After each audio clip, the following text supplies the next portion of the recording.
Barbara Pija Jenič, duša in srce senzorialnega gledališča. A je tako? Ja. Dajmo mi začetek povedati, kaj sploh je to senzorialno gledališče, ker to je edino tako gledališče v Sloveniji. To je res, ja. Ni pa edino v Evropi, ne? Senzorialno gledališče v bistvu ustanovila sva ga s Gabrielom, oba sva stalna člana teatra de los Sentidos v Barceloni. S tem, da sem se jaz pač odločila, da bom pognala korenine v Sloveniji in da bom kar tukaj ostala.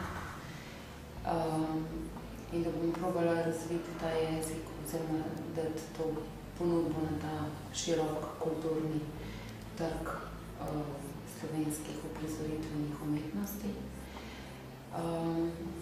In zdaj že 12. leto, zdaj v bistvu že 12. leto je, odkar se senzorialno gledališče dogaja v Sloveniji. In kakšno gledališče je to? Po čem se ločuje od navadnega teatra, recimo, če lahko rečem navadnega, klasičnega? Klasičnega teatra. Predvsem to, da nimaš četrte stene, da ni razlike med gledalcem in igralcem, to, da je interaktivno, da je gledalec soudeležen, da potuje čez lastno zgodbo, da predvsem delam na tem, da razvijamo notranje podobe v gledalcu in da se ukvarja sam s sabo in da so igralci v predstavi njegove stranske vloge na njegovi poti. Se pravi, da je gledalec sam glavni junak.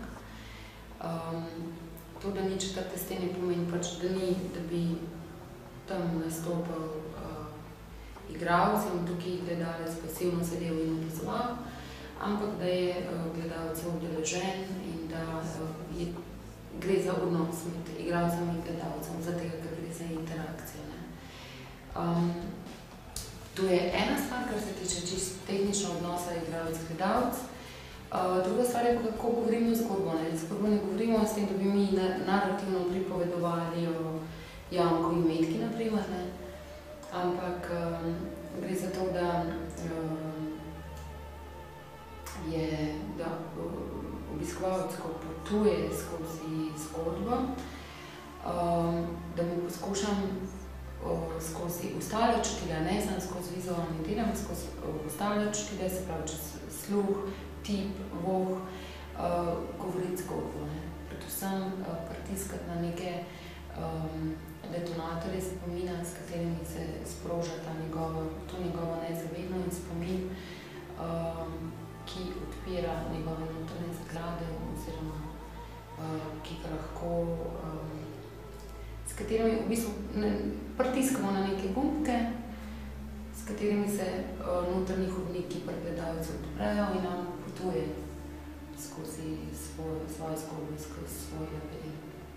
Dostikrat obiskovalcem zavežete oči, oziroma skoraj v večini predstav se to zgodi vsaj za nekaj časa.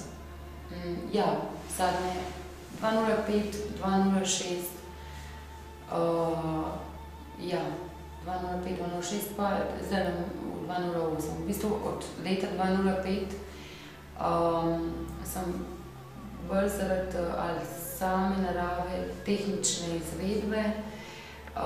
Več faktorjev je, ker glede na to, da je to senzorialno gledališče in raziskava, pač iščem načine, vedno nove načine, kako, ker konec koncev na začetku, ko smo delali samo labirinte iz blaga, so ljudje šli čez 2-3, so rekli, no, zdaj pa je že točno in zakaj se gre in so potem gledali, tukaj, ja, mene pa ni več to tako presenetilo. Tako da seveda se moram vsakič nekaj novega zmisliti, da so presenečeni gledalci in da jim na drug način poskušam zgodbo povedati. In od leta 2.05 probavam, kakšen je efekt, če res zelo izklopim vid. In kakšen efekt ste doživeli, kakšne zelo negativne komentarje obiskovalcev ali pa kontra? V bistvu je tako, da glede na to, da je vid naš kapitalistični čut, glede na to, seveda je vsakomu bilo na začetku dokaj neprijetno ta prva izkušnja. Zdaj so mi pa onemogočili mojega največjega v bistvu, potem sem se pa kar navadila, no, jim kar paše, ker ko se zavežejo v oči, imajo veliko bolj stik s samim sabo. Vse te zunanje slike, držljaje izklopijo in se res posvetijo samemu sebi, ne. Niti ni, recimo v tej predstavi, zdaj v tej zadnji sem se hotela temu izogniti, ne, in delati res v taki temi, v poltemi, da bi se videle samo silhuete. Ampak v večini primerov vidim, da je v bistvu res najboljš, da ga poskušamo res ta vid izklopiti, kjer se le da. Ker potem se res človek umiri, pa sam se posveti. Če ne, je takoj že naven obrnen, ne. Sicer pa vedno v zadnjih predstavah si uporabila precej znanih Slovencev, igralcev, pevcev. Kako jih najdeš, kdo so te ljudje, kako izbiraš igralce za te predstave, za ta senzor? Zelo po intuiciji, ne. Predvsem ljudi, ki jih poznam, ko začutim, da imajo nekaj takega, kar meni zapoje, v sklopu tega, o čemer bi rada govorila v naslednji predstavi, potem bi rada to izbrskala v njih in iz tega nekaj naredila, ne. Gre res za zelo intuitiven princip, ne.